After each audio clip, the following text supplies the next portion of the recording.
Well, hello there, friends, and welcome to Strangers in the Night, your source for late night VR gaming talk. I, of course, am your host, Wes. With me, as always, are my good friends, Eric. What is going on, fellas?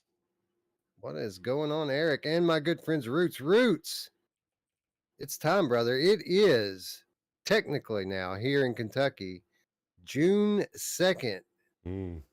2022, the day of days, friends. What we've been waiting for like 18 months. The day has arrived. Are you halfway as excited as I am? What was June 2nd that we were waiting for 18 months? Or maybe I'm missing It's something. Thursday, bro. Oh, It's my day off, my third day off work this week. It's pretty awesome. I'll tell you what, I've been waiting for that for 18 months for sure. I'm actually feel That's a well long rested. wait for a third day off.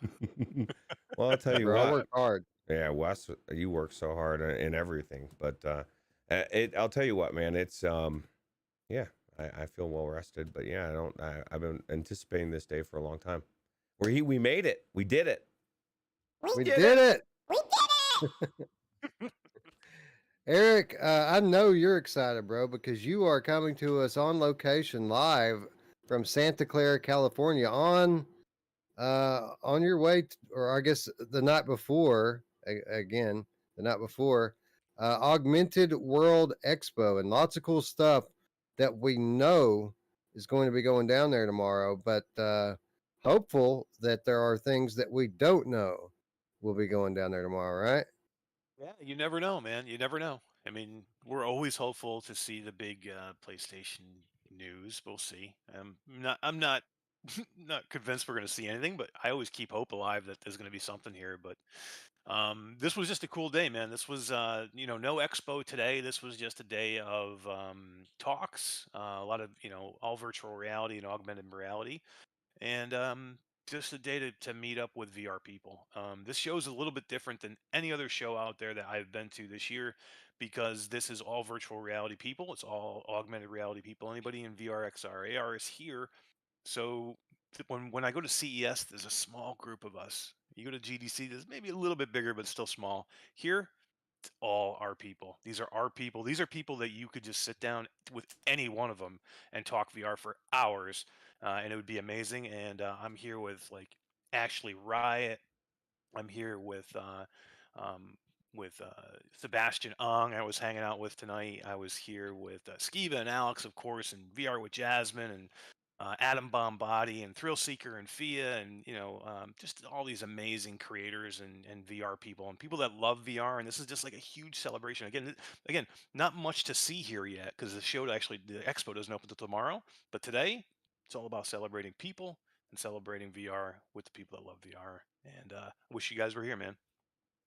Yeah, man, I wish I was there as well. Actually I was scrolling my Twitter feed today and caught you in the background of a picture. I don't remember who put it up. Maybe Eric Hart. Is Eric Hartley there? See, I I don't forgot know. almost. I almost to say I got to meet Eric Hartley in person. He was here, man. That was awfully cool. Yeah, it was just it's every time you turn around here, there's somebody new that I haven't met yet, that I've known, in the VR world for years. But yeah, I mean, it's so cool. Ashley Wright in the Yeah. chat says gamers. She screamed it actually, it seems like. And Mepper says something, he's questioning you, Mash. This man legitimately thinks that he is better than us. Yeah, I think he does. And you know what? You're at awe, so you are. And Yeah, I'm in awe of the amazing amount of cool people here, man. The VR is still such a small world that when you get these people together, like I was talking to Sebastian tonight, and you would think, oh, Sebastian, he's got this huge channel, and he's MRTV, the guy's huge. He was so excited to meet everybody. He was like a little kid, just running around trying to hang out with everybody and have a drink with people, and it was just super cool, man. And he was just happy to be because he wanted to be able to the last two shows and he wasn't able to. Coming all the way from Germany, 12 hours on a plane to be here and do that, and mm, it was just cool. Daniel Nelmar is here from Pluto Sphere, and he's with Tilt 5. Got to hang out with one of my biggest virtual reality and AR reality crushes, Jerry Ellsworth, today. That lady's amazing, and I got to hang out with her. And she's awesome. She did another great talk today. I could listen to that lady talk forever. So yeah, it's just you guys would be like completely geeking out here, just like I was. It was so cool. Yeah, man, it sounds like it was a blast, and that's just the camaraderie, right? The socializing, the meeting, and putting faces to the names that and personalities that we've kind of coexisted with for the last couple of years. I can only imagine how cool that must be. Yeah, and guys, everybody asking me two big questions: Where's Wes? And where's Roots? It's amazing. All these people are like, we want to see these guys. Where are they? I know it's like I'm like, guys, I wish they were here. But yeah, a lot of love out there for Virtual Strangers. Almost everybody I talk to looking for you guys. So yeah, you guys are missed for sure. Yeah. Yeah. Well, maybe next year, man. Maybe next year. You know how it is. We're holding it down over here, and uh, I still work a full-time job, and I do get some small modicum of time off, but It's family time. it's Family, right? Tough. exactly. I can't just go jet setting every time an event comes up. But like I said before, it's my dream to be able to go to stuff like that, and I'm very hopeful that the channel continues to grow over the course of the next year, 2 years, and hopefully, uh, hopefully, knock on wood, next year you won't have to go by yourself. We'll Awesome. be That'd be able to cool. accompany you to at least some of these events. That'd be Well, that's what awesome. we need to focus on. We need to have a CES event where we all can go to CES because I think that would be the one. I mean, the virtual reality events are amazing, but CES is just a tech playground, which we all love different kinds of tech. So that's the one that we should all definitely try and go to, and we need to get a good fun going. So That's what we need. Mash, there's some questions for you in the chat. Aylin Care Shoot. wants to know how tall Jasmine is. Mickey Bear wants to know if Sebastian brought his Pico Neo, and Artful is betting that Sebastian was bringing up the Pimax crystal. He did bring up the Pimax crystal, and he was just kind of shaking his head, man. He loves Pimax. He roots for Pimax, but he just, I don't think he knew anything about what was going to happen. Like I don't think he knew, and like I think like everybody else, he's just skeptical, and they're dipping their toes into so many pools right now. So yeah, I think he was just kind of shaking his head. And Jasmine is not tall. There are some amazing shots that I have of both of us trying the Vario XR-3 this morning. So if you want to go to YouTube, I've got a YouTube short up, and you can see me 6'4", standing next to probably about a 4'3" or so Jasmine. Pretty funny. She's amazing though. We got to hang out pretty much all day today. We helped each other record and stuff, so it was really cool. And yeah, she's another amazing person. Which I don't know if I remembered to say her earlier, but yeah, she is here and she spent the whole day here, and she's amazing also. Yeah. Have you had a chance to see anything cool yet? I know the expo isn't until tomorrow, but you mentioned meetings, things of that sort. Anything that you can share that particularly impressed you thus far? Yeah, definitely. So the Vario Arrow, or not the Vario Arrow, but yeah, the Vario Arrow is here. That's something I'm gonna try on the show floor tomorrow, when the show opens. But I was invited to go to their private suite today and view the Vario XR-3, which is their mixed reality headset. And I had probably the most profound VR AR experience that I ever had. And I've said a million times that I thought the Lynx blew me away, and Pimax is amazing. This headset, Xstall, I said was amazing when I saw it at CES. This headset and the experience I had today is nothing. It's crazy how much better this is. I mean, it's like I had one of those experiences, like it felt like being in VR for the first time. I mean, it's that good. The visuals are that good. The the transitions between XR and AR with this headset is completely crazy. Like y- I have a video, and I just can't wait for everybody to see it because my reactions to this video are probably the most hysterical thing, because when it's like putting a headset on for the first, it's like trying VR for the first time ever, and you just don't know how to handle it. And that's how I felt today. Like I was telling Weston Roots earlier, they have a transition effect where basically I'm standing in this little conference room, and all of a sudden I put the headset on and it's completely pass through color completely. Like I'm wearing the headset, but I can see everything like picture perfect. It's not, it's perfect. Like I can't even tell I'm wearing a headset. That's how perfect it is. And all of a sudden they hit a button and there's a freaking car right in the room with me, full size car right in front of me, that's completely rendered, augmented over over my reality in that room.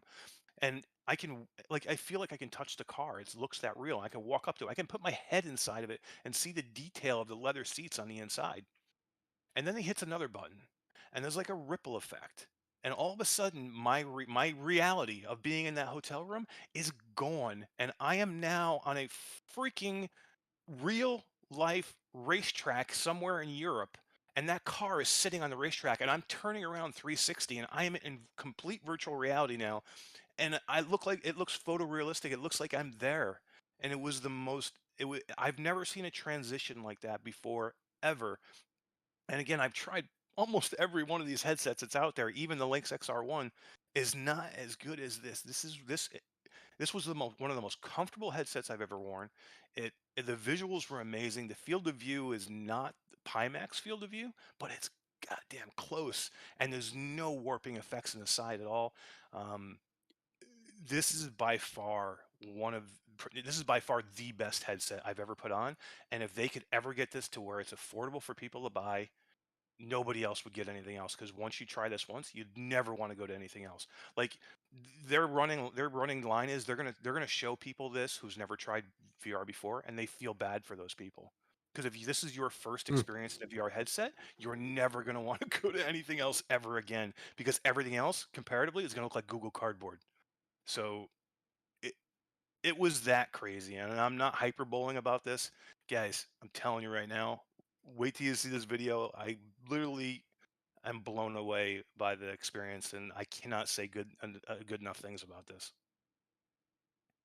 Wow, man, that sounds amazing. It sounds like the kind of the dream, right? Like as we speculate, as we often do, to where the hardware will eventually go, and how it will be when AR actually becomes good, and you could start having these mixed reality experiences. It sounds like that's exactly what that demo was, and I can only imagine now, having done that. Now you kind of understand, right, where the potential for gaming, right? Because if you have full unfiltered access to the real world, and you can control, you know, how much of it is real and how much of it is virtual, and that line constantly moving seamlessly for you during the experience. I mean, it's limitless possibility with regards to entertainment, not just gaming, but all entertainment inside of the headset. Think about going to a virtual concert in a world produced by that thing. I mean, it would be very close to being there, right? Yeah, and I can see where, like, when you get to this kind of augmented reality, when you're changing back and forth between what's real and what's not real, and it gets to the point where things in VR look as as reality, you're gonna have people that are gonna have a tough time with this. I'm telling you right now. That that breaking that barrier between, knowing what's real and what's not real, and having things like there's going to be issues, I can tell you right now, the issues that we are not aware of right now, that people are going to have when they can't tell their reality from not reality, because we're getting to that point, right? And we all want to be at that point, but like there are going to be people out there that can't handle that type of reality, or don't are going to have a tough time distinguishing the difference. And that's going to be one of the things that we're going to have to tackle as we get to that point. They talk about breaking that barrier, that breaking that third barrier, and it's we're close, man. I'm telling you, we're close. When I'm sitting in a room and I'm not sure if that's real or not real anymore, it's crazy. Well, we're already at the point now where people question reality, and simulation theory is becoming a more and more accepted thing. And as the technology increases, and it's not just that technology. Networking technology is progressing at breakneck speeds. Artificial intelligence, as you know, it's getting kind of wild. Um, yeah, people are in for a real paradigm shift with the way technology is kind of growing up around us, and it's going to be something interesting to say the least. How people come to grips with that. Yeah, I mean Uh, it's going to be something that they probably don't that somebody's going to have to work with at some point. Somebody's going to have to figure this thing out and figure out how you get by that point. But yeah, it's amazing some of those things that you have to think about once you do these things, right? You got to think about your repercussions and how you get by them and get through them. yeah. Anything else cool that you've got for us here?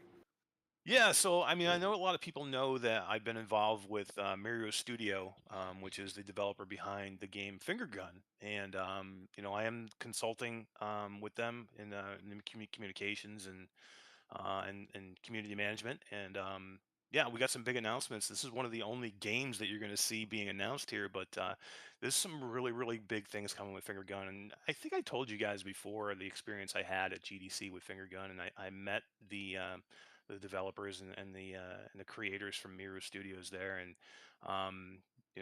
myself and Ashley Riot have built a relationship with these guys, and they're an amazing studio, and they're doing a complete finger and hand tracking game. It's called Finger Gun, and basically it's a showcase of what finger tracking and hand tracking can do, and especially with the new technology and the Quest 2 headset. It's amazing. It really is. I mean, basically, you're pulling your fingers out just like this, and at one point you're seeing your hands and then your fingers turn into revolvers. It's the coolest thing I've ever seen. There's different stuff. It's not just shooting. You have, like, grapple hooks that you can use that will basically, you put your hand out like this and there's like a grappling hook that shoots out of your hand, and then you can throw it and pull things back. And it's an experience. And the game is one of the the type of game it is a game that I love and that you guys love too. And it's a roguelike type game because it's a wave shooter, but you have to progress and you have to get better and you have to build yourself in that run to make everything better, right? So it's one of those things where not every run is different. So every time you jump in, you have a chance to get a different upgrade. And as we've seen, I'm absolutely in love with these types of shooters, and this one is so good. And why it's so good is, number one, it's such a great thing to do things without having to touch the controllers at all. You don't even have to pick them up. You know what I mean? Everything you're doing with your fingers. Even navigation and moving around yourself around is done with your hands, which is awesome. But yeah, I mean, that style of play, the roguelike play, is completely great. And um, you know, there's news coming very soon for Finger Gun, and we are going to be having some testers that need to have. We're going to need testers and stuff like that. So definitely reach out, contact us, and we'll set some stuff up. And I want everybody to really get excited for this game. Miro Studios. It was founded in 2020, and there's a couple of guys that are working on this, and they have a decent sized team, and they're really, really creative. And we have some amazing things that are going to be coming out here at Awe, and that we're going to be sharing with everybody within the next couple of weeks. So I just want to let everybody know about that. And again, one of the only games you're going to see coming out of Awe too, which is really cool because there's a lot of technology here, not a lot of talk about games, and we all need stuff to play on all this great technology. And again, to do things with your hands, and that's not something you can find in a lot of games. Most games you can't. And a couple things, like, you get unplugged, and we all, how many times have we been through unplugged, and it's just not right, right? You know what I mean? We get to that experience, and I can tell you, I've played through this game back to front, and it's all there. You know what I mean? It's what you want out of hand tracking. It's a showcase game. It's an amazing showcase game. This is going to be one of those games that you're going to want to show people, when you're showing people VR for the first time. When you show them, hey, this is VR, and you're like blowing them away with what VR is, and then you put this game on and you go, yeah, and this is hand tracking and finger tracking. They're like, what? You can do this with your freaking fingers? You can do this with your hands? And yeah, it's just another one of those experiences that are going to completely blow people's minds. This is a experience that technophiles are going to love, but first timers are going to love to, or you're going to want to show first timers this game. So I'm very excited about this one, and I'm glad that I had a chance to represent them here at Awe, and can't wait to show it to everybody. You know, I bet it'll make for some cool videos too. Watching people play it, uh, you're gonna look like two wild and crazy guys. Yeah. Absolutely. There's a joke for Absolutely. all the old people out there. There's 4 of us. Yeah, 4 or man. 5 of us. I think isn't there a trailer floating around out there for that game? I've seen some footage somewhere on it. There is an early one that they did. There is going to be another one. There is another one that's done. It's under embargo right now, so we can't show it yet. But stay tuned. It's coming. It's already done. It's amazing. I've seen it. I helped work on it. Ashley Riot is amazing, guys. I mean, I've been blessed to be able to work with Ashley for, you know, I've known Ashley now for almost 3 years, but I've been working with her now for a couple of months, and she's brilliant at what she does, and everything she touches, she knows what she's doing. She's so smart, and the things that she is doing with this game are like it's blowing my mind. Like I think I know what I'm doing, and then I talked to her for like 10 minutes, and I'm like, she's so smart. But yeah, I mean, she's got her hands all over this, and you're gonna be able to see that. It's amazing. Well, that sounds cool, man. I'm excited for it now. It was just like another thing on my radar before, but now you've got me curious. I'm interested. Yeah. You say there's news coming this week on it, then, right? Yep, news coming this week. We've got there's an embargo on it, so I can't give everything yet. But I wanted to tell you guys about it. I wanted to tell our audience about it, just because I'm involved with them, and I want to be able to tell you guys first. And then we've got a couple other people it's gonna take a look at it, and then by this time next week, some solid information for everybody. By the time we do this next week, um, and we'll be able to show you guys. So we'll when I come on next Wednesday, hopefully we'll have a trailer for you guys to see. Sweet, sweet. Sounds good. Yeah, you're All gonna right, love this man. one That's it. because you love showing new people VR. I mean, we all do, right? We all love and love. We were just talking about a little while ago how how it all makes us feel when we put people into VR, when we hook somebody into VR and it grabs them. This is a game that you show people that will hook them into VR. That just it wows people when they play it. This is a game. This is a Richie's Plank game. This is one of those games, right? This is like you want to put people on Richie's Plank because it makes them amazing. It makes them feel, what VR is all about. This game is going to let you know what VR is all about, but it's going to let you know what hand tracking is all about, which we don't have a lot of those games out there. So, and this is really the only shooter in this style of game that you're going to see. So it's pretty cool. Awesome, man. Awesome. I'm looking forward to hearing about that. I'm looking forward to hearing more about what you're about the experience on the show floor. And for the record, um, I'm curious, man. I think the timing's curious that Sony's showing up at one of these AR, VR, XR events. You know, the thing starts on the day that the PSVR 2 state of play is going live, where they're showing off the games. I mean, that can't just be a complete coincidence, can it? It's crazy, man. I actually snuck into the expo floor to this morning. I wasn't even supposed to be in there, and we just happened to like just go through the door, and nobody stopped us.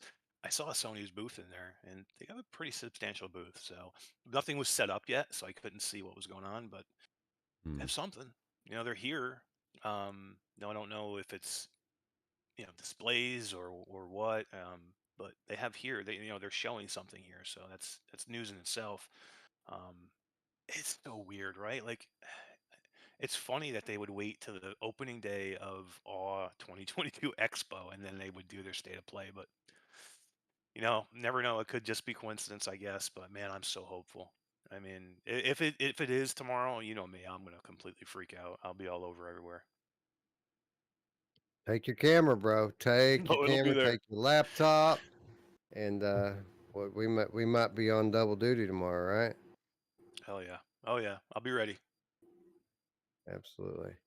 Anyway, we've all been ready for quite some time. I think the people in the chat have been ready for quite some time. So why don't we kick this episode off the way we always do by saying hello to our friends. Traveling Man 3775 in the chat says, Chevy Chase, what's up? Oh, they're talking about Three Amigos. Okay, what's up, bro? Guido 7335. Guido, look, they had it, man. It was still there. I told him I was going to upgrade my mic if they still had it at the local pawn shop, and they still had it. Blue Yeti, right? Blue Yeti, courtesy of our friend Guido, and a very generous in-person donation that he made last time I saw him. So thank you, sir, for your donation. Very much appreciated. And as promised, we put it toward the upgrade. Awesome. Ion the Icon is in the house. What's up, friend? Radio Run is here as well. He guesses he's here. Appster. He may not be. Guesses he's here. Yeah. He's not sure. Says, I guess I'm here. Well, I guess we'll find out, right? He'll figure it out sooner or later. Yeah. Fabster says, did you guys check out the World Beyond mixed reality experience yet? I have not. Have you guys checked that one out yet? I have not even heard of it. No, I haven't checked it out yet. Oh. Artful is here. Mepper is here. Ashley Riot, we already said hello to. Thank you for hanging out with us tonight. Who else? Island Kara is here. So far, I've considered the Pimax 12K, but I'm going to go with the Cambria. It has the Oculus exclusives. Do you think there's going to be exclusive games for Cambria? I'm starting to. I didn't think so at first, but we've seen in their latest promotional material, Eric, that Resolution Games has a mixed reality game that they're demoing on it. Shell Games has a mixed reality game that they're demoing on it. There are titles out there. Will they be released commercially? I don't know, but it looks like there's going to be games for that thing, man. I don't know how many, but something, right? Yeah, I know Fast Travel Games is working on a mixed reality game too. That I just kind of heard that news today. It's not like guaranteed, but that's kind of the rumor I heard too. So we know there's companies out there that are doing that, and if they're doing it, they're doing it for a reason, and they're going to want to put it on probably the most, bought headset in that type right now. I mean, I would assume even if Cambria launches at a higher price, it's still going to outsell the Lynx or whatever other mixed reality headsets out there. So yeah, I mean, it makes sense. I mean, there's going to be games, they're going to make mixed reality games, and some of them are not going to be able to be played on the Quest 2. So you would assume that you're going to have exclusive stuff just for the Cambria. And like I said, that the Oculus ecosystem, the Meta ecosystem, whether we like it or not, it's still the biggest ecosystem out there. So if you're a developer, would you rather build, for something on a smaller you're going to want to do everything, of course, but if Meta comes to you and says we want it on our headset, you're going to say no at that point. I mean, you're going to go put it there. So they're going to have their stuff that nobody else has for sure. Well, the cool thing about, and I hate to say that there is any cool thing about them pricing the Cambria the way that they are, but the cool thing about it is that they're allowing there to be a market here. Like with Quest and standalone VR, they didn't really allow there to be a market. There can't be competition if you're willing to take a loss on every headset that you sell, and that's not what they're going to do with Cambria. They're going to make a little bit of money with each one they sell, and what that does is that allows the other, the Lynxes and the other mixed reality hardware manufacturers to be players in this space as well. And all that's going to mean is that the market is going to mature much faster and with much less investment on the part of Meta. So I think, while sure they're fostering competition for themselves, I think that it's a healthy thing for the industry as a whole. And I think that we will see some games. I don't know how robust the catalog is going to be, but just like VR had a lot of tech demo-y type stuff during its first generation, especially in the early days, I think we're going to see a lot of that type of stuff as these mixed reality headsets start to hit the market next year. What do you think about Demio AR, like Artful says? Like some games that already exist. I think it'd be a really good game, right? I think that's a perfect application of this type of technology, not just Demio, but I mean, like you can really import the full gamut of board games and augment them with animations and sounds that you can't get in real life. And with the hand tracking, the hand tracking 2.0 or whatever, and I'm sure 3.0 behind it, um, these will be engaging experiences. Now, Mm. obviously, not at the price point yet that that families are going to be able to gather around the table, each with their own AR headset, and play these types of things. But I expect a lot of this functionality that we're seeing now to come in the next iteration of Quest. That there'll be a new Quest headset next year, and it might not be uh, the same experience that Cambria offers, but I think it'll be functional on that level and affordable. So um, we're just kind of seeing the soft rollout now of AR and mixed reality technology, and then next year, late next year, early 2024, we start to see this become a commercial thing, something viable for them to take to the masses. And when they do, it's going to be Katie bar the door, right? Yeah, absolutely. My biggest question is now is was it's in what's in my head after today is, can they get anywhere close with the Cambria that the Vario is that I saw today? I mean, Mm. can they get to the point where it's close to? I know it's not going to probably be that, just because that's such a high end headset.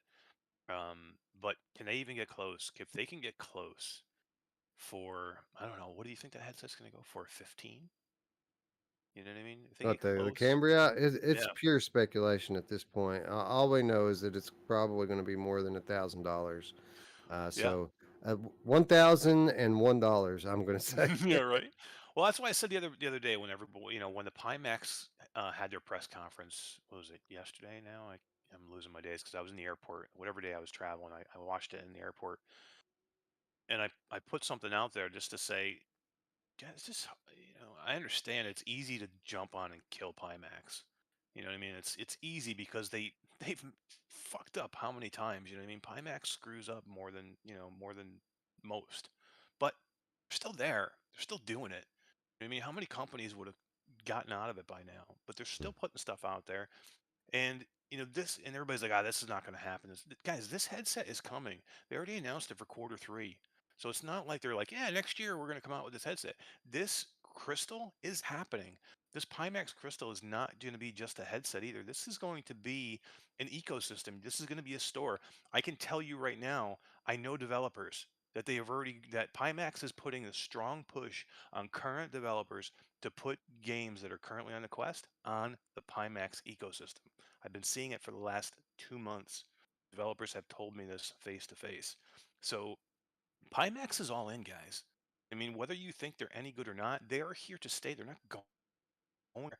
Now, I don't know if this headset's going to be any good. I'm not telling anybody that they should go out and buy it. What I'm saying is, let's see what the hell it is. You know what I mean? I know it's going to be. I know it's expensive, and everybody was making fun of it because it's $18.99. But have you seen what this headset is, or what they say it's going to be? If it can come close to those things, you think the Cambria is not going to be? Couldn't be $18.99? What if the Cambria comes out and they say it's $18.99? Then the Pimax Crystal doesn't look like such a piece of shit anymore, does it? I Looks tr- like it could be a contender. I trust Meta's uh, customer service a lot more than Pimax. Pimax, Sure. Z-Storm Games, after he said his honeymoon for 2 weeks at, when he used his thing, he said it was dealing with support was the nightmare. You know what I mean? Like, so for me, it's like, okay, if I have an issue, what am I going to do? What problems am I going to run into? Is this company reputable? Am I going to be fucked? And until I could get the day that I could walk into, well, I guess you can't even do that now, Best Buy or somewhere and pick up a headset, a Pimax, even Amazon or something. And I don't know, maybe you can now, but man, I just don't trust it, man. They've, like you said, they're so fucking weird, dude. Everything they've done up until now is so weird. And I don't care what the end result is. If I don't trust the company, that it's shit to me. But I mean, that's my personal opinion. A couple of things. One, you can buy this stuff on Amazon. Okay.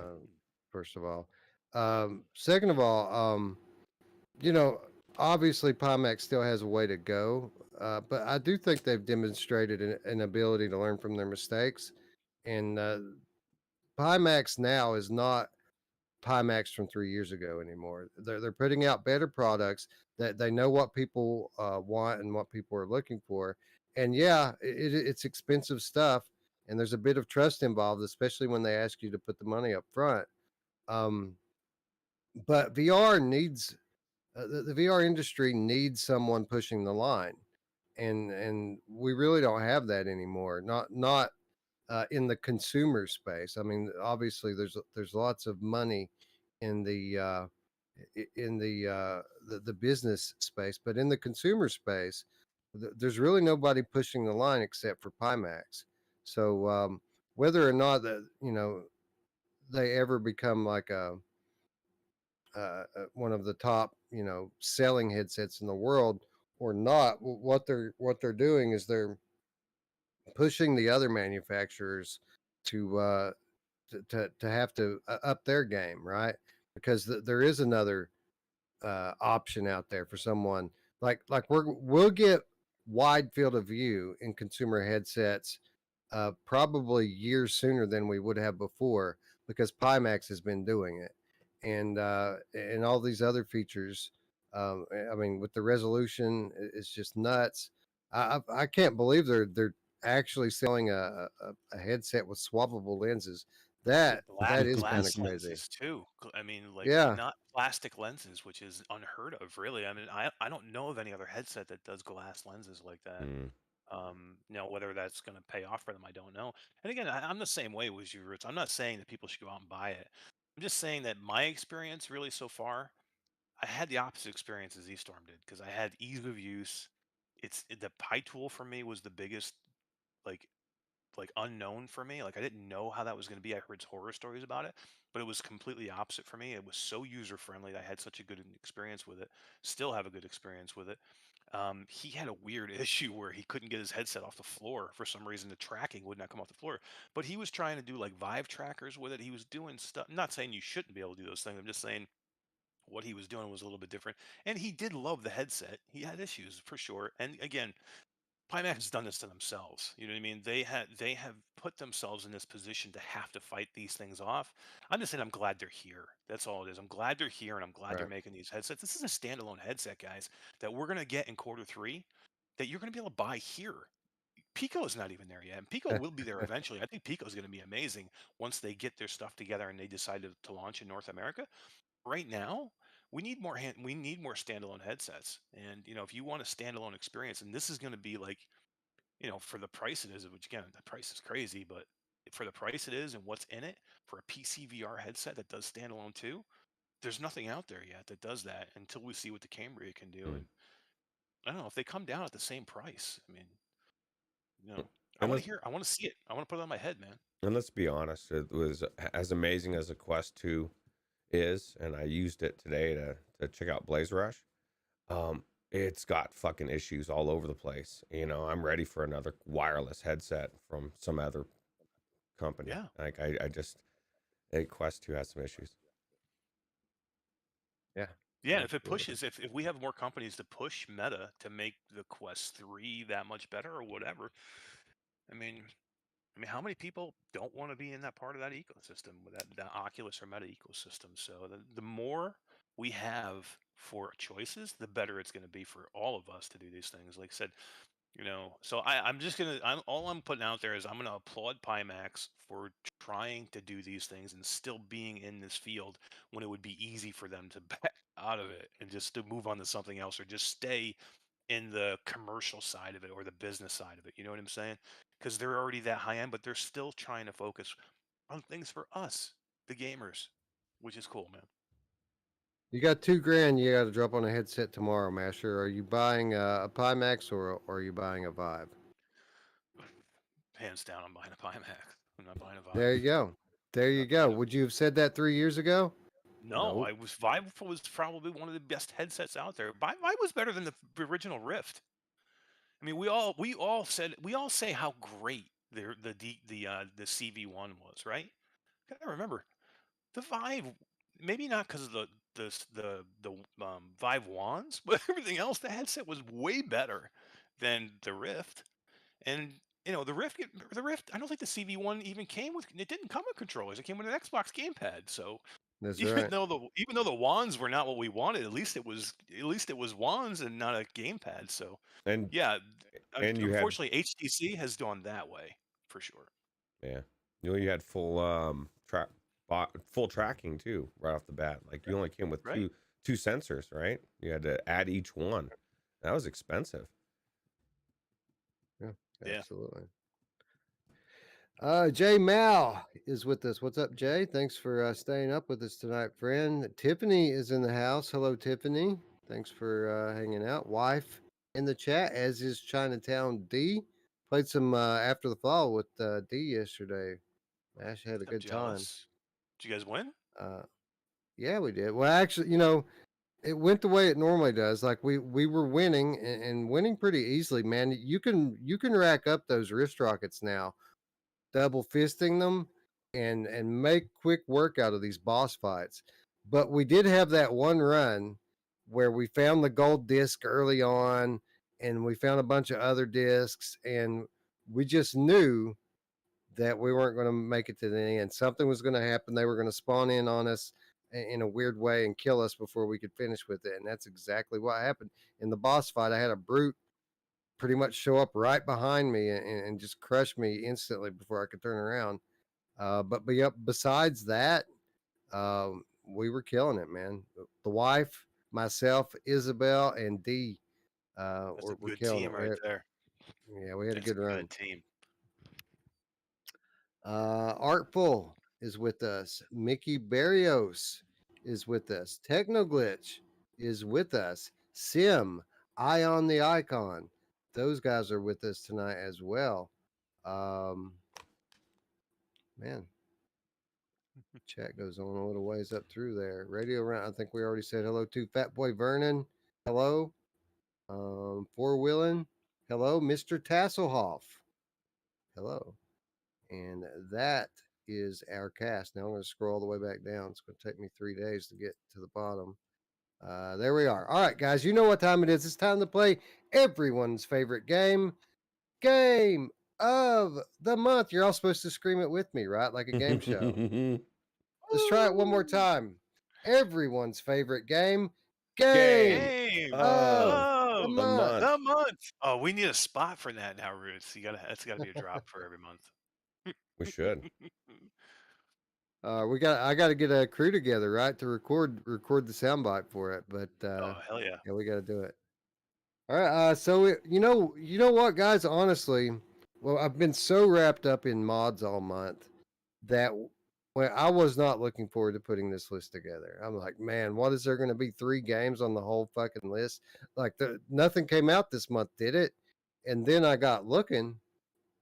We had some decent stuff come out this month. It was just all overshadowed by the AAA VR mods that we've been playing week in and week out. But as far as like the native releases, I mean, I see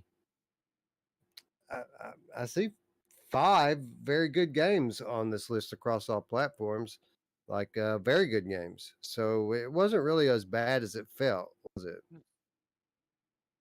No, I didn't think it was bad. There's actually quite a bit on there. To be honest with you, I'm in the same boat you are though. All I remember is how amazing all these mods were. And I've done absolutely no show prep, so this is going to be off the cuff voting for me. I'm going to have to do it as we go because I'm trying to remember what the hell even came out now. You've played almost all of Okay. it. Well, I'm sure I have, but I yep. mean, I can tell you what I enjoyed playing the most this month, and that was probably RE8, RE7. Or did Well, we play the Half-Life 2 mod this month Yes, too? Was that we this did. month? yes, we did. Oh, We man, did. We played. Holy This crap. month we have played. We kicked the month off with Half-Life 2 VR. From there we went to Elden Ring. Then we did RE7, RE8, and then we kind of dabbled in Deep Rock Galactic a little bit, although we couldn't quite get it all together with that one.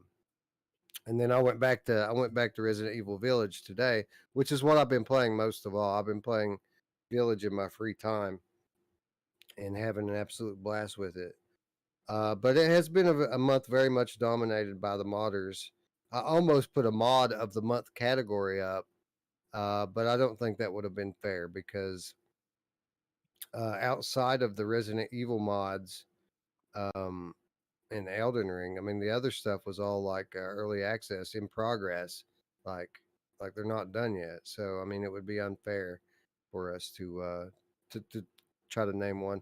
We will do mod of the year when It's gonna be 2022 tough. show rolls around, and yeah, I think it's going to be one of the later and higher up awards that we hand out this year because the modding has been so profoundly great this year. I think that deserves to be up there with the platform games of the year this year. So What if we um, get Returnal before the end of the year? Returnal's coming to PC. It's almost guaranteed, right? that Yeah. is true. That And is if no, Returnal no. comes That to is PC, yeah, that's coming. That's happening. So and if it comes to PC, somebody will mod it. We'll be playing it in VR, guaranteed. Just gonna be how good it is. That's gonna be the question. But if it well, does, we're and it's we're good, gonna oh my god. we're gonna start to see Sony, and I know people don't want to hear this, but over the next decade, we're gonna start to see Sony begin to distance himself from the console model because as cloud gaming and cloud streaming becomes a more prominent thing, that's where the industry is going to trend, and they know that right now. Hardware to game on is going to become a thing of the past. Really, you're going to just basically get small boxes to stream on or things that you can wear to stream games into. And people aren't going to need consoles anymore. People aren't going to need PCs anymore. Or I mean, if you do, you're not going to need a $2,000 graphics card to play, right? Uh, Sony knows this, so they're already making steps decoupling from the console model. And by their own projections, within 2 years, 30% of their game releases are going to be PC releases. So they're moving away from console, becoming more and more prominent on PC. And whether that or not that means day and date releases, I don't think it will for a very long time. Um, what it is going to mean is the ones that they don't give us VR modes for on PlayStation, the modders are going to be able to pick up and eventually give those games to us on PC. So it's pretty cool. And Returnal, I think we could be playing Returnal in VR within a year, whether or not it's an officially licensed Sony VR game, because of the modders. Yeah. Agreed. It's gonna be an amazing time. It is. It's so exciting with these mods, man. Just gotta It's make them easy. So good. Just gotta make them It's easy. just Make them easy to do. That's all I could say. That's the only thing. That's the only downside to modding. And sometimes it can be, the average person is just not going to do them if they're difficult. But when they make them easy and they're like just a piece of cake, it's just like everybody should do it. I want everybody to try it. most of the ones I've done have been easy. Most of them are drag and drop, right? Most of them don't have much to them at all. Um, so yeah, I mean, and if you would have told me a couple years ago that uh, people would be doing with mods what they're doing with them now, I would have never believed you. Like you're gonna like two guys are gonna take a AAA flat game and th- that's a gamepad game and make it into a first person VR game with hand. I mean, like Resident Evil 2 is a third person game. You can play it first person now with hand tracking, like it's a native VR game. And they even released a new mod for that this past week. All that weirdness with the movement, the smooth locomotion, because it was a third person game. It wasn't meant to be played first person. There's a mod now that fixes that so that it moves more naturally and feels more like a native VR game. Um, the modders, the stuff they're doing is absolutely amazing, and it's only going to get better. I would disagree with you on one thing, Eric. There is another downside to these VR mods, and at least for me, the more I go into all these AAA amazing VR mods, it's making it very difficult to go into some of the regular VR games, the games that developers have spent so much time putting in to make them amazing, and it's like having a Big Mac next to a filet mignon. You know what I mean? And it's no diss to these developers, but it is what it is. This AAA game had millions of dollars poured into it. You know what I mean? And so it makes it hard. It makes it hard for me to go into these games. And I'm hoping it doesn't become like a trend for me to be honest, because I mean, aside from, like I went into Blaze Rush today and I was blown away. Um, but like I don't know, man. It's just a weird time. I feel like I'm in or VR in general is in a weird stage right now because of the mods. It's good. Eventually, it'll turn out to be amazing, but it's just weird. Well, I think that this is something that's going to, well, at least up until now, it's been cyclical, right? It's not the first time we've had a period like this where we've had amazing games spoil us and cause us to miss out on good indie games. I mean, we went through a period like this when Asgard's Wrath and Stormland came out. Like, there were good games that came out during that window from indies that got totally overshadowed and overlooked because they didn't seem so good next to those amazing big budget titles. Same thing when we had like Half-Life Alyx and The Walking Dead Saints and Sinners come out. Everything else kind of paled in comparison, and we're seeing it now with the mods. It will come and go um, until PlayStation VR 2 gets here, Yeah. and we're getting AAA games on the regular. Then what's that going to mean for the indies? I don't know. I think it's going to be a lot more a lot tougher sell for independent VR developers after PSVR 2 gets rolling, Yeah. because I do think we're going to get big budget games on the regular once that starts happening. Absolutely. Yeah. I think Aileen Kara has the best question of the night. What the F are the game of the month picks? Because we're almost an hour in and we still this is the game of the month Oh, episode. man. We haven't even gone into the game of the month at all. I know, Well, right? let's get into it then, and let's start Do off it. the way we always do with PlayStation VR. As has been the case a few times throughout the history of Game of the Month, we have a default winner on in the PlayStation VR category because we only had one release in May from in the PlayStation VR catalog, Horror Bar VR. This was a Steam title, um, also on Viveport, by the way, Infinity. Um, that got ported into PlayStation this past month. The game from VR Factory. You can pick it up for $20. Released on the 12th of May. This is a cooking game. This is a horror themed cooking game with decent looking cartoony visuals. A very Beetlejuice esque aesthetic when you're in there. I did play this game when it launched, and I mean it was all right, man. It was fun for a little while.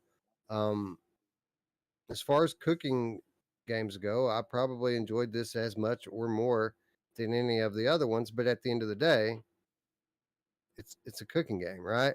So like that has only has so much legs before you're done with it and you're on to the next. I did enjoy my time with it. It's not like we're pinning a game of the month win on a shitty game. But it's very mediocre, very middle of the road, um, but fun for a little while. I mean, is the vibe of it at least? Uh, what's in it, like the horror part of it, or I mean, is that like funny or cool, or does that make it something more than just a cooking game? Like, if you had to compare this to like Hidden Recipes or Clash of Chefs or whatever, any of those games, does the aesthetics of this or the vibe of it give it something to keep you interested, or make it go, wow, that's pretty cool at least, or something? I don't know. If you want to boil it down to the gameplay mechanics, it's very similar to those games. The only difference really is the aesthetic, but it's cool. I mean, the art style is cool. It's a decent looking game visually, and basically it's like, whereas on one of those other games you would drop an order of French fries, here you're dropping severed fingers, Ooh. right? Like Huh? you're mixing drinks with blood, and instead of ice cubes, you've got eyeballs, and it's not like realistic and gross. It's like Beetlejuice, cartoony looking stuff, Tim Burton looking art style. Hmm. So for someone like myself who enjoys that kind of spooky horror stuff, I would prefer to play it this way. Is it something that I'm going to go back to? Probably not. It is a cooking game. But it's that same gameplay loop that you've gotten used to. It starts slow.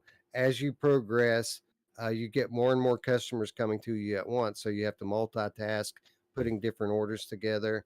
Uh, as you um, as you find success, you accumulate currency that you can use to buy upgrades and things for your kitchen. Um, there was a little bit of jank with the interactions, which made it frustrating when it got really hectic. And as you progress a little bit, it gets very fast paced, and you're scrambling to do all this stuff. You can't have any jank when in a game like that, but this does have a little bit, and that became frustrating. And was pretty much the reason I stopped playing it. But it's a solid game. I don't know that I'd pay $20 for it, but if you can get it on sale for like $10 or $12, and you like cooking games, I'd say go ahead and go for it. Is there co-op? Do you think this would make co-op would make it better, Eric? Why wouldn't I want to share this with somebody else? You know who you know who this is. I feel bad for all the game cats and just anybody who's just their only platform right now is a PlayStation. I mean, just like please give me the PlayStation 2 right now. I mean, if you're like out there and you're like, I just want something to play on my PlayStation VR, and you're like, this is what comes out. You're like, ugh, go back into Blood and Truth. That's all I can say. Go back into Blood and Truth. Go back into That's Dreams. That's what's dreams. Go into dreams. that's what's happening. A lot of going back to older amazing games, right? Yeah. So Yeah, Go because finish those Lost Book 2. those amazing exclusives are still amazing exclusives. Those are always there, and I'm Yeah, going to thank be God. displaying that, by the way, throughout the rest of the year. We're going to be doing a PlayStation VR victory lap. We're going to run through that catalog one more time with some live gameplay streams and remind people of what an amazing platform that has been. So yeah, looking forward to getting back into all my old favorites one more time before we move on into the next generation. awesome. All right, let's move on to the Oculus Quest platform, and here's where things get a little bit interesting. You've heard Roots mention it a few times already. Blaze Rush, Star Trek from Targum Games, surprise dropped on the 12th of May for $15. Pick this title up. Have not found the time to get in and check it out. But Roots, you did. What did you think? I was blown away. You know, I played this back off on the PC, and I was kind of expecting it to be like maybe graphically dumbed down or something. But man, I was blown away by not only the way it looked, but also the gameplay. Man, it's so fast paced, and it's everything you would want out of a racer like this with weapons, right? And my favorite thing is when you saw in one of these things is there's certain maps where there's this like big harvester thing coming after you, after everybody. It's got different rounds, and so like everybody, you're trying to not only race and fight against each other, but you're trying to not get killed by that thing behind you, because once you die, it stops that round for you, and you know, it's just really cool, very unique, and I see this thing blowing people away that have never like getting into VR. There's nothing like this, man. It's super cool. Yeah, I like a good battle racer. You know that, Roots. We've dabbled in this genre throughout the history of the Quest and even before. Uh, I chalk it up to the mods. You were talking about it a moment ago. The mods kind of keeping us out of otherwise good games that we probably would have played. This at the top of that list for me this month. This is one that went right by me when it probably shouldn't have, because I do enjoy this genre. I've enjoyed most of the titles that I've played in VR in this genre, and I think that VR lends itself well to these top-down and isometric camera angles. It really helps with the 3D pop, right? Having not played Blaze Rush, I'm sure that that's one of the things that really popped out about it, right? Was just how 3D it was. The 3D, and not only the 3D, but the detail of those cars and everything going on. It's just so good. Traveling Man says this is his pick for game of the month. He loved it. I know Radio Runt loved this game as well. And I'll tell you guys, this created a dilemma for me because when we first started talking about the behind the scenes when you guys were talking about two games, I was like, well, there's the third one, or maybe that was the beginning of the show. This to me, this is right up there as in the discussion for game of the month, and which is crazy because the other two are amazing games, but this is, like I said, the best action-packed racing, weaponized racing, I guess, that I've done in VR. And before, I guess it might have been even Grip. I think this is different. This gave me this, like that RC Pro-Am feel, right? That top-down. It's just really good. So, Eric, what are we going to do? What are we going to do when everybody votes this thing for game of the month and we haven't played it? I don't know. We might just have to let acquiesce and let the chat win it. I don't know. My question is, we have played this on PC. Is there anything different here that, I think there's different content here, right? As far as I know, it's not just a port from the PC.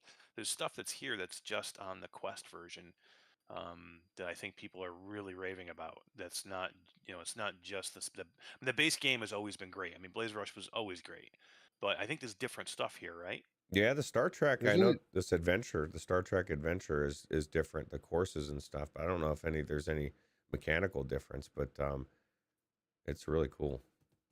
Yeah, there's a new campaign for this, isn't there? Like a new single player campaign to play through. Yes. Yep. Yeah. It's called the adventure mode, and I raced like 7 or 8 races, and I literally didn't want to stop, but Mhm. it's just cool. Micro Machines back in the day is what it's reminiscent of, is what Artful says. Now I feel bad that I didn't play it. Now I want to get into it and play it. Well, I wouldn't have even played it if it wasn't for Wes. Wes even said he's going to go into it, and then because he's all burning the candle at both ends, was falling asleep. I took a nice long rest right after work. So I ended up going into it. So I don't, if it wasn't for Wes, I wouldn't have even gone in. You're welcome, Bruce. Yes, thank you.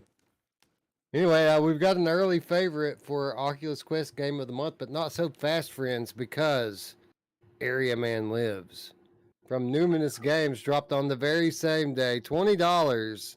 Eric, why are you rubbing your forehead, man? What's something? Did I say something funny? I mean, Todd's Canadian, right? And the Canadians are the nicest people in the world, and he basically hated this game. I mean, Todd doesn't hate any game. He's like, yeah, it's fun, whatever. And Todd's is like, dude, I couldn't even play it, man. I don't know I didn't play this game. I didn't go into it. It's tough for me to say. Once I saw Todd's review, kind of backed me right off of this game. I'm like, I can't go back in here. I watched his playthrough. This is not for me. I'm sure it's for other people. The whole idea of it sounded cool. All this game did was frustrate him and want to get him out of it. And again, Todd's the most affable person I have ever met. And if he can't play through this thing, I don't know.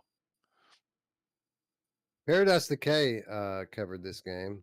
The title of his video was Area Man Lives Left Me Confused. That's probably about right. And he's And also again, he's also one of the nicest people I know. So he's not going to come out there and say, unless it was confusing for him, right? Right. Yeah, PD doesn't typically do negative videos. He's like us. We just typically tend not to talk about the bad ones most of the time. Sorry, Marine Bears. Oh, oh boy. But yeah, I mean, this was a notable release. We put it on the list for that reason. I would not consider this in the real discussion though for Oculus Quest Game of the Month. So well, let's move on to the next entry, which absolutely deserves it to be in this conversation. Little Cities from Purple Yonder, $20 on the 12th of May. Guys, I was ready to swear off City Builders in VR. And then Little Cities came along and saved it for me. Just a excellent, pleasant experience. Very, very enjoyable time in Little Cities. What do you think? Yeah. Anybody? I Really want to know. report on it? Sorry, you go ahead, Riz. Go ahead, man. I definitely had a really good time in it. It's definitely very peaceful and relaxing. Like we've said, it's definitely one of the better experiences I've had this month in VR. So it's cool. Yeah, this is a Eric? tough one, man. This is tough for me to choose between this and the other city builder, Cities VR. So I can tell you I had a blast in this game. I am not a fan of city builders at all, but if I'm going to play a city builder, I'm going to play it in VR because to me that's the only way to play these games. They're that good, and it's not as fleshed out as some of the other city builders, but it's a lot of fun and it's approachable. And if I'm gonna recommend a game for a new VR player, or a new city builder player, somebody who's never been in anything like this before, and if you're looking for just to go in and have fun and not be inundated with a whole bunch of extra stuff, then I think this is the game to play. And I think this is a perfect game for the Quest and for that type of mobile gaming player. I think this is perfect, and it's well done by a brand new development studio. This is their first time making a VR game, and I think they did a great job. And this definitely deserves to be in a consideration for Game of the Month. Very polished Yeah, experience, wasn't it? for sure. They did a Yeah. great job of this, man. I was super impressed with Purple Yonder. I can't wait to see what they do next. Haven't Island Care in the chat says I haven't played Little Cities, but it's not my style.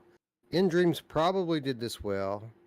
I would give it to them. Well, not so fast, Island Care, because uh, a week later, Warhammer Age of Sigmar Tempest Fall from Carbon Studio dropped on the Oculus Quest platform for $25. And we said it at the time, absolutely stand by this. Uh, this game, we don't get many games like this in the Quest catalog with a fully fleshed out adventure campaign. Uh, this is a full blown, high quality, story driven adventure game on Quest in a time where there's you know city builders and RC car racers and party games and cooking games. When this stuff's all the norm, a game like Warhammer Age of Sigmar Tempest Fall is a breath of fresh air. Um, I'll say it right now. Out of these four games, which one am I most likely to go back and play and finish? It's going to be Warhammer. Roots, what say you on this? I don't know, man. See, my big thing is I was thinking the opposite. I mean, not that I wouldn't go back and finish this game, but I mean, I'm not going to probably finish the game. But I'm more apt to go in and back into a game like Blaze Rush that's more multiplayer faceted. My thought is because you had put it out there in the chat that you were going to go in on your copy, and that maybe we could go in on Virtual Stranger, or I should go into Virtual Strangers or MASH. So that's what I did. But when I was in there, I was legitimately thinking I need to pick this game up. You know what I mean? Because I want to play it more. And so that's my conundrum. It's between these two for me. I guess I'll kind of try to make my decision. Mash, what do you think? Maybe you'll help me make my decision. It's tough. It's tough. I mean, I think it's tough for me because I didn't play Blaze Rush, but I can see that you're gushing over it, and everybody else is gushing over it too. And everybody's saying how great it is. People's opinions that I trust. So it's tough. And unfortunately, we hate being put in this situation. But I didn't get a chance to play it just because there's been so much stuff going on, and me leaving to come here and everything. So I didn't get a chance to play it where normally I would have. So yeah, I feel bad that I can't say for sure.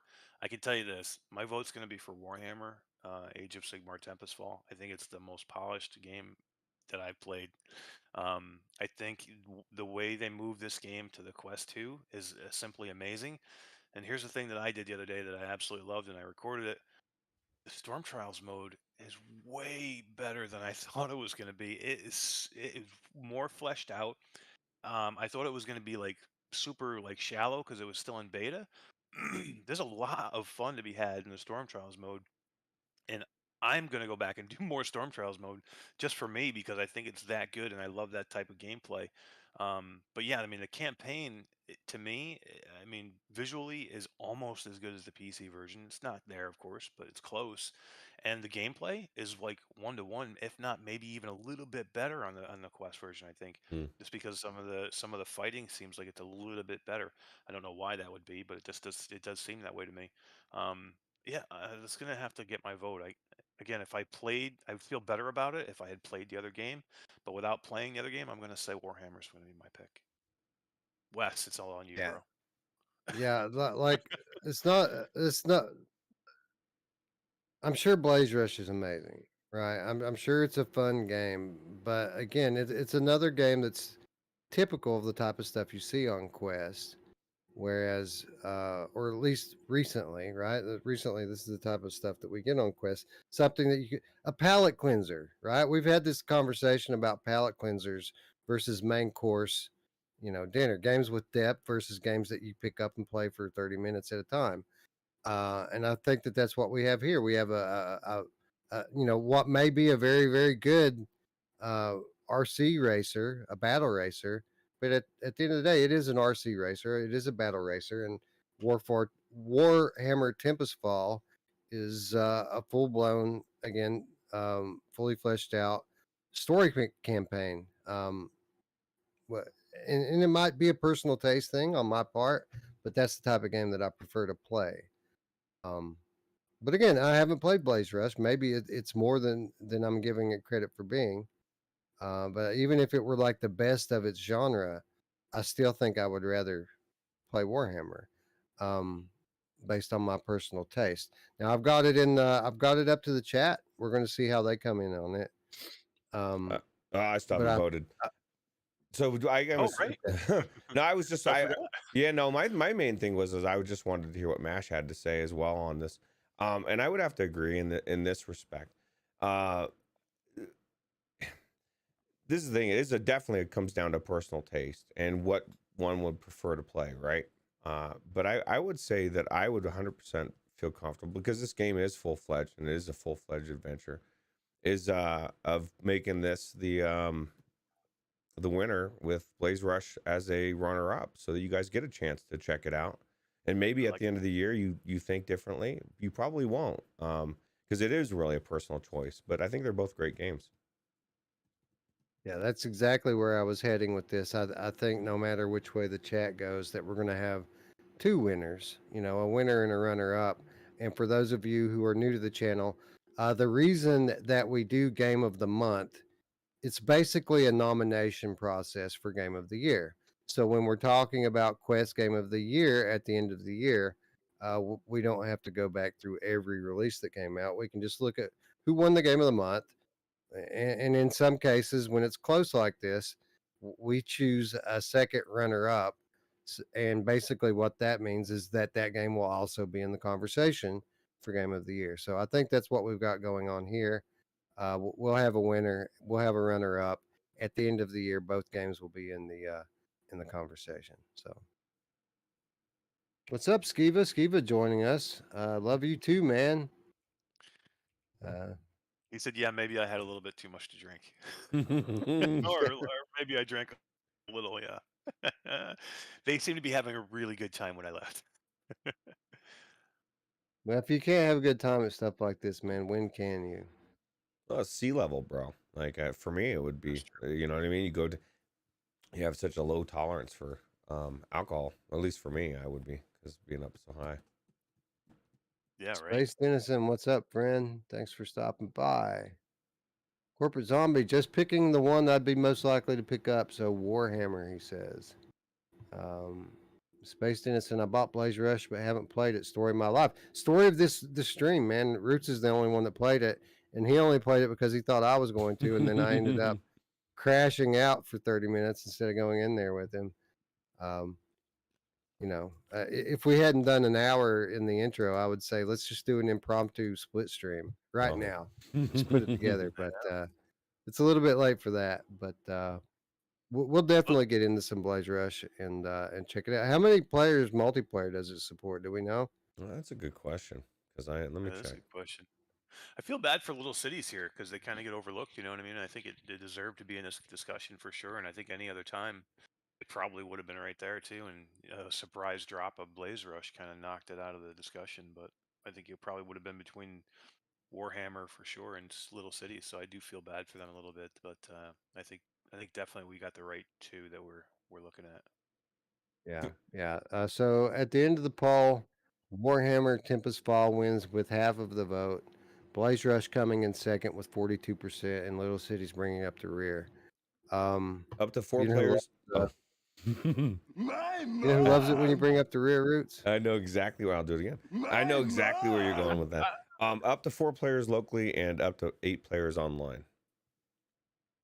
You know who loves up to 4 players locally, Roots? My mom. Oh god. And online. She likes them online too. Oh yeah, she does.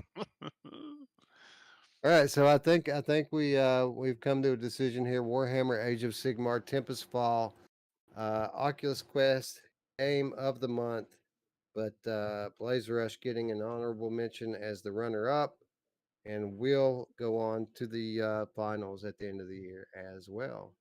So Yeah.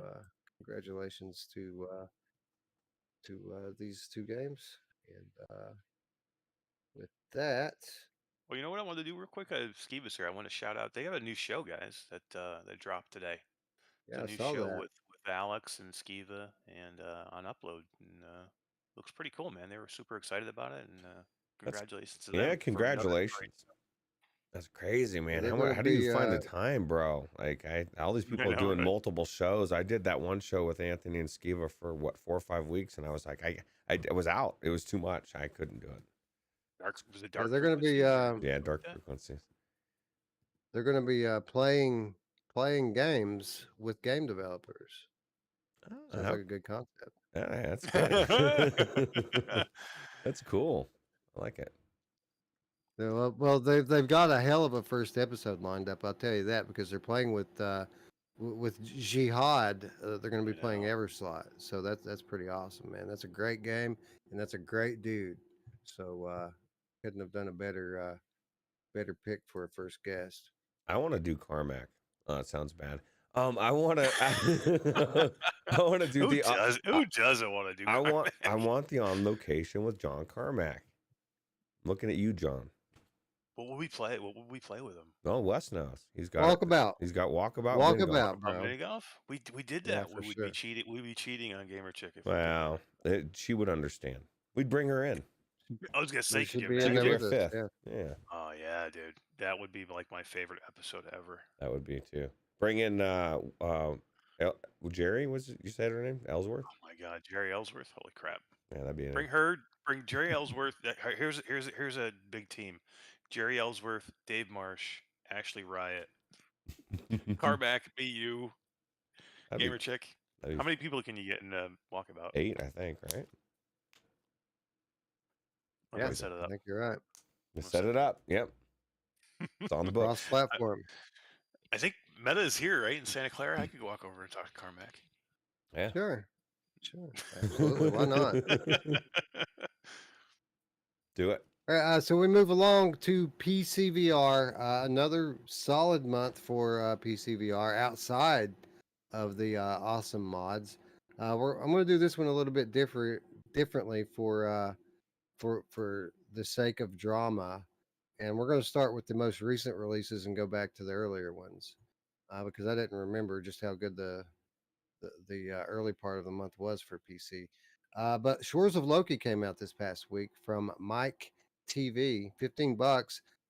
Came out on the 24th of May, and worth $15 all day. This is another one of those games like Little Cities, where if you want a game to go into and just chill out, and a game that's going to relax you, Shores of Loki is that game. But unlike Little Cities, this game offers up some eye candy, at least on PC. This is a game that was beautiful in my Rift S, but it was so beautiful in my Rift S that I had to stop playing it and go grab my G2, and it was even more beautiful in my G2. Gameplay, it's pretty basic jigsaw, 3D jigsaw gameplay. But the scenes are these fantastical science fiction scenes, high detail with great soundtrack. I really enjoyed my time in this game. Eric, what did you think about it? I thought it was amazing, and everybody's like, oh, if it's not a shooter or an action game, Eric doesn't like it, and that's far far from the case. I just like good games, and this is a good game. It doesn't have to be a shooter for me to like it, and I absolutely love this game. I mean, to the point where I had to pull Roots into my show the other night, or what was it, Thursday? Yeah. Because I wanted to talk to him about it because I knew he enjoyed it too, and I just wanted another opinion. And I would have brought you in too if you weren't at work. But man, it was so good. I mean, it was just I don't know what to say. I mean, there's certain experiences that just grab you, and I'm not a huge fan of puzzling places. I mean, I think it's okay. I did puzzling places. I'm like, yeah, it's okay.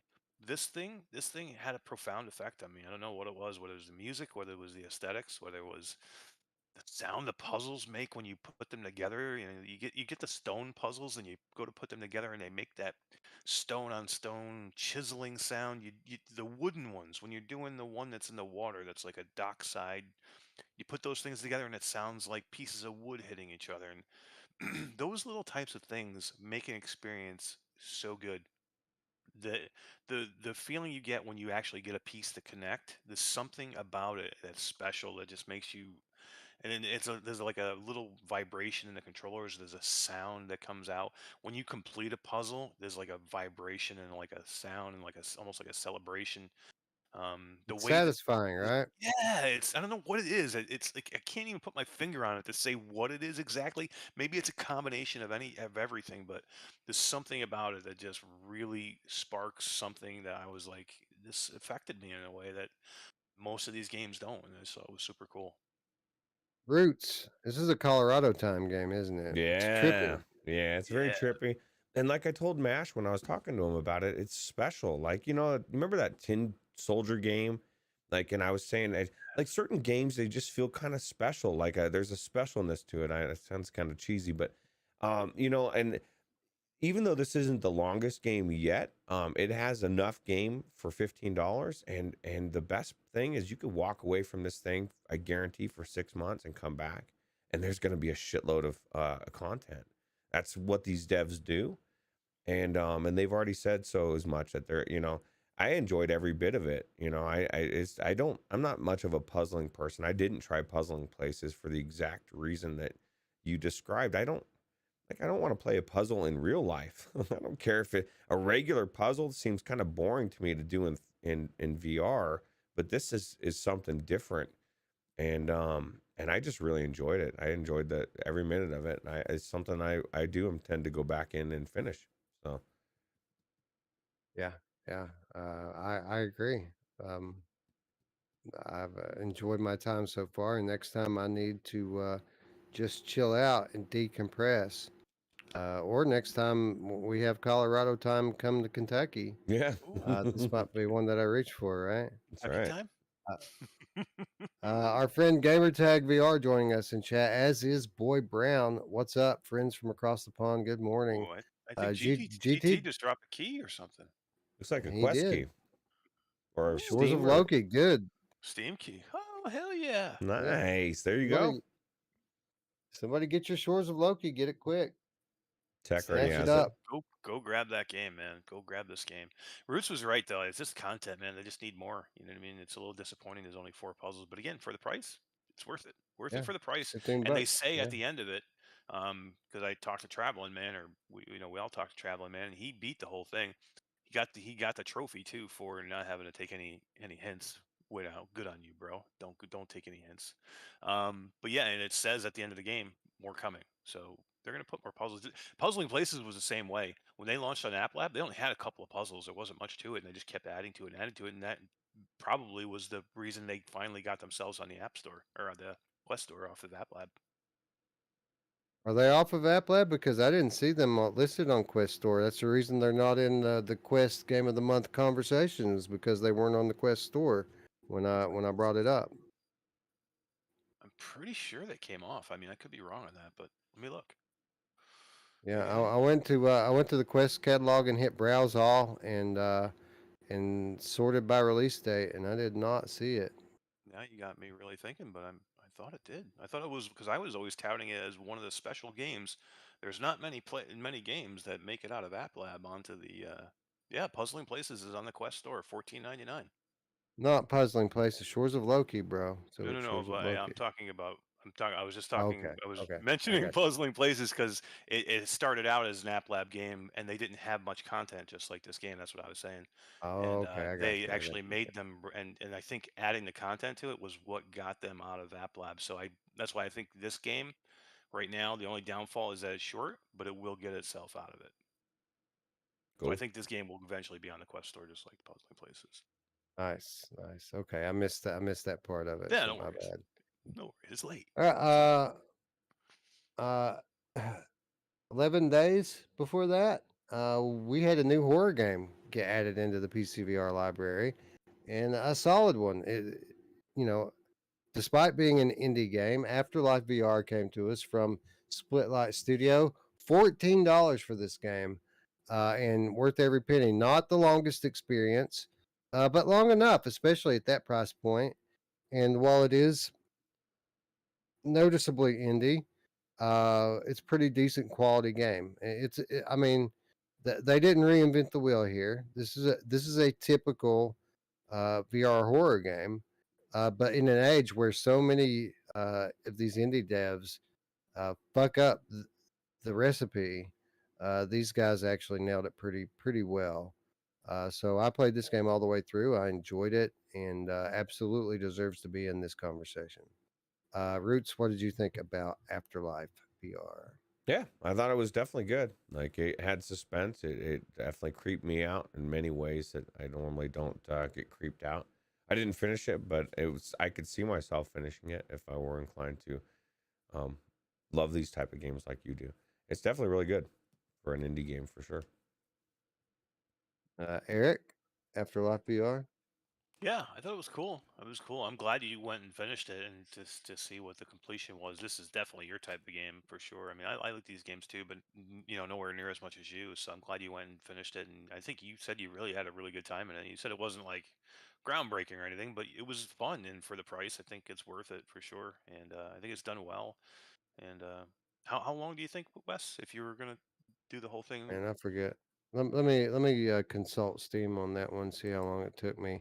But I like that, man. They hit all the buttons as you play through it. Like it starts out as one of those typical search quest type of horror games where you're in a spooky environment and there's locked doors everywhere, and you have to find keys and you have to find codes.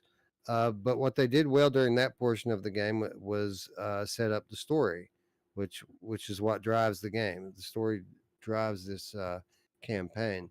But as you get about an hour into it, um, you find a weapon.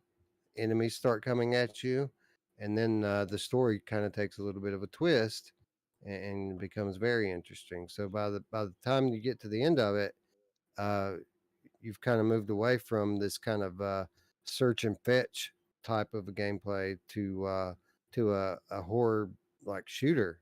There's a boss fight to this game. Like to beat this game, you have to beat the boss, and that's pretty cool because you have a. I don't want to ruin it too much, but you have a handgun and you also have other means of defending yourself, which is pretty cool. Let's see here. Let's go into my library and Afterlife VR. 4 hours it says it took me, so not too short. 4 hours West time. 4 hours West time, right? Exactly. So 2.5 hours. Normal person would make it Oh, through. it was what? How much was this again? $14. Yeah, that's probably worth it still for the atmosphere and the Yeah, coolness of yeah, I think it's worth it for that. yeah, Still a little yeah. short. It's a little short, but That's was your I guarantee you, I beat Shores of Loki quicker. Guarantee it. oh yeah, no, I know. Um, Gamertag says, "How long was this in the end?" You know who else was wondering how long it was in the end? My mom! Oh man, she's so curious. Yeah, she Frisky. is. Artful said it looked too similar to Hinge VR to me. It's nothing like Hinge. Well, I mean, I wouldn't say it's nothing like Hinge. It's a very, very different game than Hinge, and Hinge is actually pretty good now. Like they've patched out most of that jank and added to that game. So it's actually a pretty solid game, although it is a bit disorienting. But I think that's by design. Yeah. Yeah. This looks Gamertag more like says that other game. Not what was that other one that we played with the wheelchair? Deadness. Deadness. This looks more Deadness. like Deadness, I Yeah, think, than Hinge. Yeah. I agree, but with no shitty wheelchair mechanic. It's pretty cool. Exactly.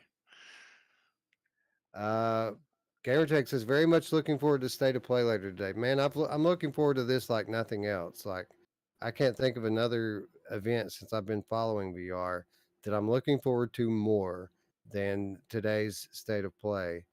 Um, I'm absolutely on the edge of my seat. I can't You know what wait. I'm I looking. can't wait. You know what I'm looking to more than that. Forward more than that is watching you and Brian Paul and um and AJ and Miles do it together because I want to see all your Yeah. reactions together in one room. That's gonna be freaking cool, and everybody should go watch that tomorrow. Yeah, we're going Today. live at 5:30 5:30 Today. Eastern time. We're gonna speculate a little bit. We're gonna give our wish list, and then the thing's gonna go live, and we're gonna see what Sony has planned, how they kick off their promotion for this thing. As we, they'll be promoting it all summer and for the rest of the year. But this is the first impression. This is the one that they're going to really try to get people talking. I expect a pretty strong showing for PlayStation VR 2. Did you guys see the Horizon Call of the Mountain footage today that they put out on their socials? I didn't see it. All right, so Oh, go ahead. no, you go ahead. I was just gonna say I didn't see it. I saw that you guys were discussing it, and this is exactly what I was saying. That it was like a month ago, 2 months ago when we first started hearing news, and everybody's like, "Man, it's an experience," and Sony's just releasing a little bit more every time to letting people know this is not an experience, bro. This is full-fledged game. Yeah, so get this. Today that Sony tweets out to tune in tomorrow to see more of Horizon Call of the Mountain. And they attached to it a video clip, which is exactly the same section of the game that they already showed us on stage with Jim Ryan. But the game looks so much better now. Like it's not the same video, it's a new clip of the same spot. And there is so much more detail and lighting in it now. It's like night and day how much better it looks now. And it looked good before, but it looks friggin' stunning now, just a couple months later. Yeah, man. When you get a chance, go check out the side by sides on that. They've made a lot of ground up with regards to polish on this thing. It's really impressive. Yeah, I can't wait. I Um, can't wait. I'm so excited for tomorrow, and I'm going to be on the show floor, but I'll have my earbud in my ear, and I'll be listening to you guys. And man, I hope we see something amazing oh, there there he is. and here. I wondered where the Naked HD sex bot was today. When I was doing my Resident Evil stream, Naked HD sex bot didn't show up at all, and I was disappointed. You felt slighted. So You're like, what the fuck, man? There he is. I'm just, yeah, there we go. Good to see GT you says, back. "Oh, someone's mom popped in the chat." Too funny. There we go. Have fun, Naked HD, as I'm sure you always do. Anyway, Afterlife VR was solid, but was it enough, Eric, to overcome the mythical Area Man Lives by Numinous Games? $20, 5/12/22. Yeah, this was a release, Eric, on PC. Will you play this? I want to watch you stream this game. Do you want me to? It's on Viveport, man. I do. It's I on want to see you Viveport. do it, man. I just want to see if you have the same experience as Todd to see, because I know you were excited for this game. I think we all kind of were a little excited for this game, right? But I I know you wasn't definitely excited. were. Listen. Hold You- on. I was not excited for the game. I just, when you guys were shitting on it and writing it off, I was saying it might be good. No, but I mean, That's when it all. first, when we saw the first trailer months ago or a couple months ago, I think we all were like, "Wow, this is going to be pretty cool, right?" It had a cool like kick to it, and then I don't know, for some reason from that point, and it just got weird. So I don't know what happened, but I would just like to see somebody play it, and besides Todd, just to see if I know Alan Kara said they returned it in 30 minutes, so I would just like to see you play it. See Gamertag if you VR in the chat. Gamertag says, "Do I need to play Area Man Lives? I've heard it's dog shit." I don't know, man. None of Everybody us have played it. None of us have played it. But yeah, I've heard it's dog shit as well. But probably heard it from the same people that you Mhm. did, GT. So I might need to find out for myself. But yeah, we're leaning I toward mean, dog shit. What are your I guys' mean, thoughts on the this is the PC version we're talking about. This could like oh, graphically, right. this could like totally wow you. This could change the whole Yeah, It thing. could change everything. there could be a highly detailed room that you stay in for the whole game, right? Yeah. Mm. I mean, when Todd Right. hates something this bad, I mean, something's not right. All right, guys. So here we come. We're coming down the stretch. Where are we leaning right now? Shores of Loki or Afterlife VR for Game of the Month? Eric, which way you leaning? I'm definitely gonna go Shores of Loki. Like I mean, just because I said the experience for me was something different and special, and um, we have a lot of these. We have a lot of Afterlife games, and we don't have too many of these other games. And um, my experience was just better in Shores of Loki than I think Afterlife. Not saying that Afterlife wasn't a good game. I think it's definitely a good game that people should play, but there's just something special about Shores of Loki that really struck with me. Roots, which way are you leaning? I'd have to say the same thing. It was more of a magical or special experience. Magical sounds so stupid. I know, Special right? But experience. it is though. Magical. It was It's weird though. There's it some. You sound corny saying it, but there was something, right? it just yeah, it was for me it was like it's exactly what Wes was saying about the other games as far as, like racer games and stuff. We had, like Eric said, we have a lot of indie horror games and they did a really good job on it, but it's not at the end of the day, it's just another indie horror game. Whereas I felt like there's not anything like this Shores of Loki. My only knock at it is its lack of content, 4 puzzles. Right. I mean that really you should have doubled it at least.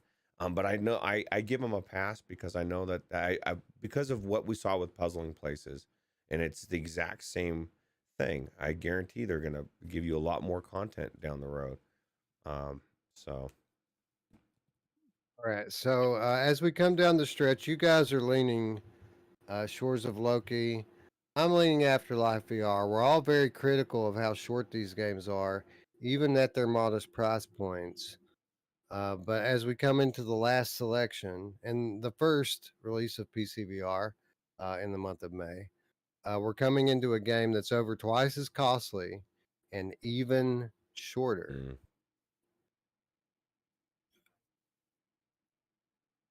Fracked from In Dreams dropped on the 5th of May for $30. Uh, what can I say, man? Excellent PC port of a PlayStation VR classic. Um, yeah, game over. What do you think, Brutes?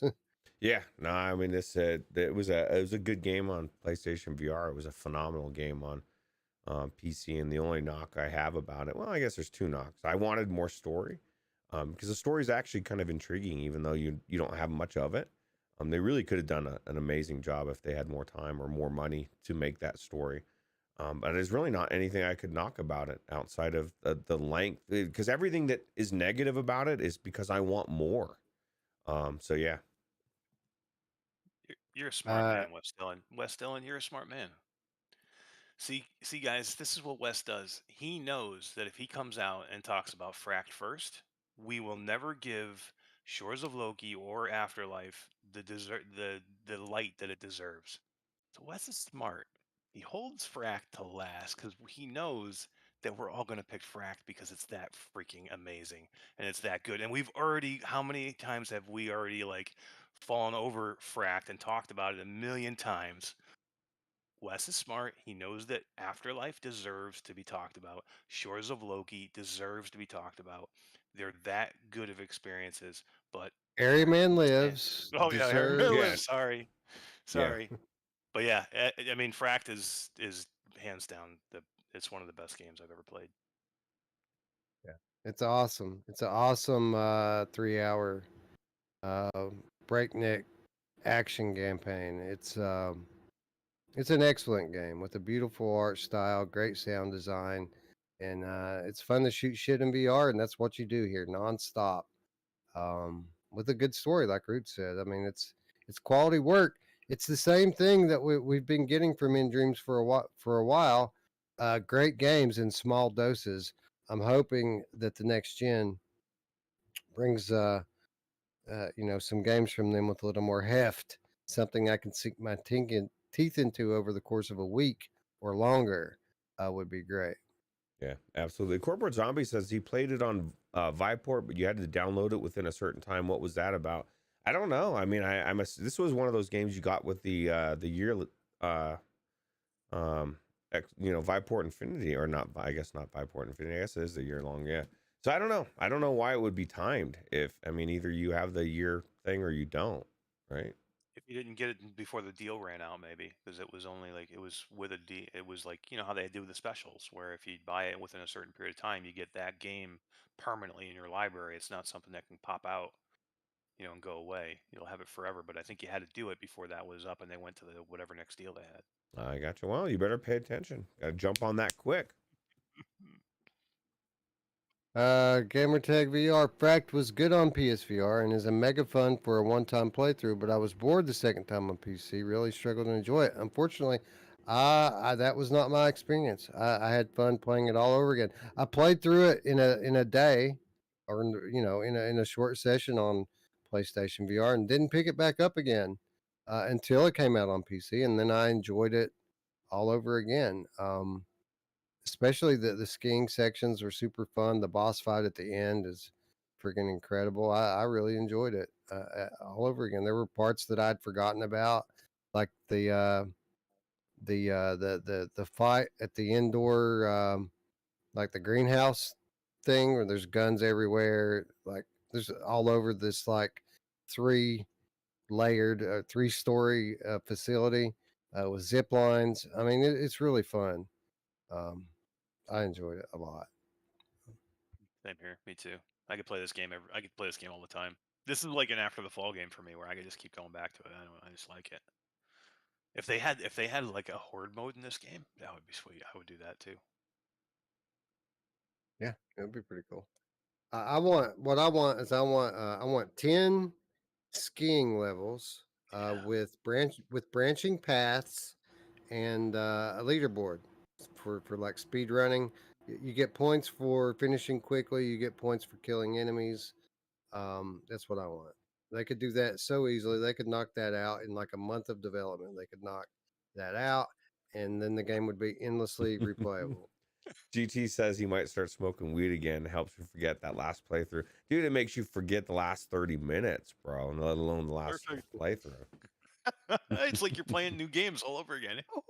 Yeah, well, that's the thing. I've often thought, how cool would it be, like your favorite series, if they could go in and they could just target, and I'm just talking selectively target that one memory and delete it, and then you could watch the series again like it's the first time. You could do that for video games. You could do it for anything. What could possibly go wrong in that scenario? Right. Fracked Arena says Artful. There you go. That would be sweet. cool. Yeah.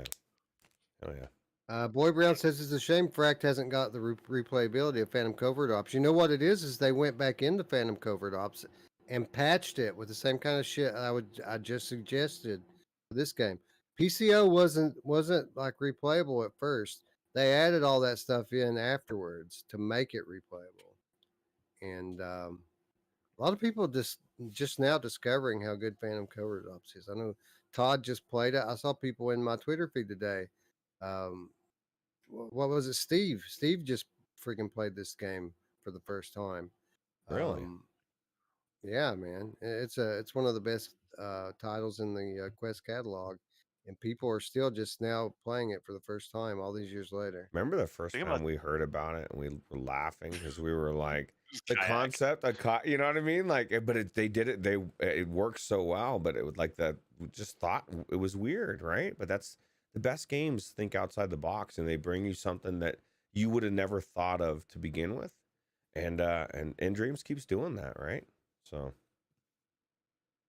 Yeah, you know what could be the best game ever is this game and Fracked and Phantom Covert Ops together. If you played like Phantom Fracked, holy shit, man! It would be like it'd be like playing Metal Gear Solid, right? Or some type of Yeah, that.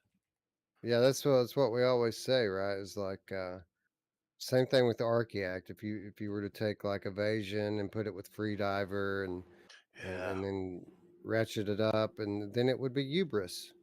yeah, Holy really. shit. Oh man, I can't wait for that. Now they're going to show off some more Hubris at the Upload VR showcase in a little over a week, exactly a week. Wow. So we're going to get new fast travel games. We're going to get Hubris. Synth Riders is promising something exciting, and a lot of other developers are going to be at the Upload VR showcase as well. So, Exciting times. Yep, exactly. And then we'll have Summer Game Fest right after that's over with. So Kayak down a ski slope. good times. That's called the luge. I need to quit my or the job. Oh wait, I already. bobsledding. Yeah, you should. Oh yeah, you already kind of did, right? Yeah, I did. Anyway, I think that's going to wrap up our episode for this week, guys. We got to get to bed and try to sleep. Although I think it's going to be rather difficult for me. It's like Christmas Eve, man. Tomorrow, 18 months of silence comes to an end. Yeah, it's like Remember Christmas. how long ago they showed us those controllers? Oh my god. Remember how long ago that was? They A said long that they would be sharing more details with us as the year went on, and then they said nothing for the whole year. And then in January, Jim Ryan takes the stage and gives us a little bit more. And then there hasn't been much since then, crickets. But here we are, finally, with the kickoff. We're going to see the games, several games tomorrow. I couldn't be more excited. It's exciting. I was gonna say it's exciting for people, like Mash was saying, for PSVR without parole fans. I guess it's gonna be an amazing episode. Definitely don't miss it, right? Oh, hell yeah. Gamertech VR says we should do a VR roundtable. The old PSVR community used to have one. There's only like 3 of us left from the era. Yeah, man. Me and you, and we'll call Frank in. See if Frank wants to do some PSVR talk. All right. Anyway, if you guys like the video, you know what to do. Give it a thumbs up. If you're new to the channel, click the red button, but don't forget to ring the bell as well so that you can be notified when we go live here on Virtual Strangers. Again, tomorrow, the Sony PSVR State of Play, PSVR 2 State of Play, kicking off at 6 p.m. Eastern Time, 3 p.m. Pacific. 30 minutes prior to that, we will be going live on the PSVR 2 Without Parole channel. Myself, Brian Paul, AJ, Miles Dyer, all reacting in real time as Sony gives us our first real glimpse into the next generation. It's the most exciting thing I can remember in a very long time. Come and hang out with us. I'll try to post it on the Discord here if I can keep my senses about me. I'm probably going to be pretty delirious if I have to.